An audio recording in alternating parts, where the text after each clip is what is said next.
My friends, my brothers, my sisters, today I speak not to flatter your ears, but to stir your conscience. For too long we have looked at one another through the fog of division, congratulating ourselves on our own righteousness while mocking the foolishness of our opponents. Yet, if truth be told, we are all fools in equal measure. The hypocrisy of humankind knows no party, no creed, no flag. On every side, we watch as men and women trumpet values of justice, freedom, and compassion, until those values threaten their power.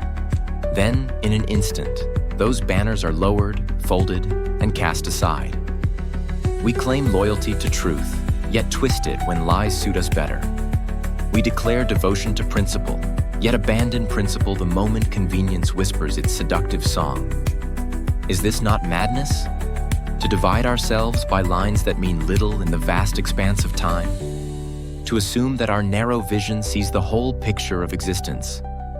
The reality is this: we do not know. None of us sees the full canvas of history, of consequence, of the human heart. Yet, armed with half-truths and fragments of knowledge, we march with certainty into conflict, into judgment, into hatred. We are equal. Equal in our capacity for error.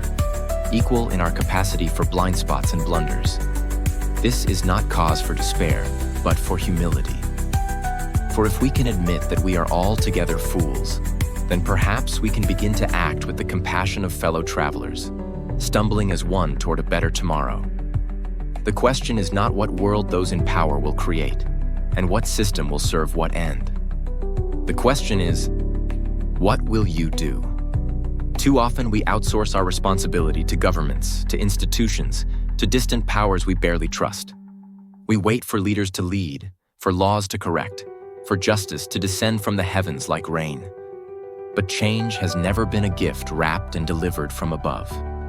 It is a seed planted in the soil of personal responsibility, watered daily with choices that no one sees but you.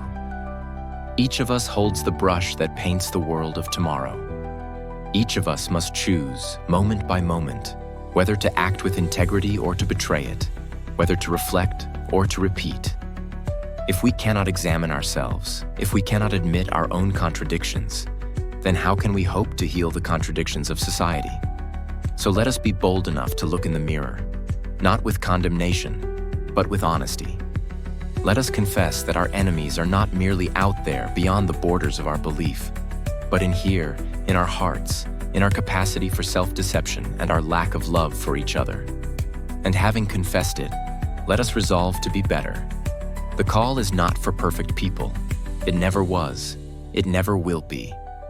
The call is for honest people, humble people, people who know that they do not know, but who dare to love anyway. People who stop waiting for the world to change and instead change themselves.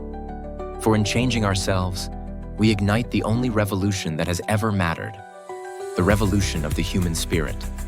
Brothers and sisters, let us be united not by our illusions of superiority, but by our shared fallibility.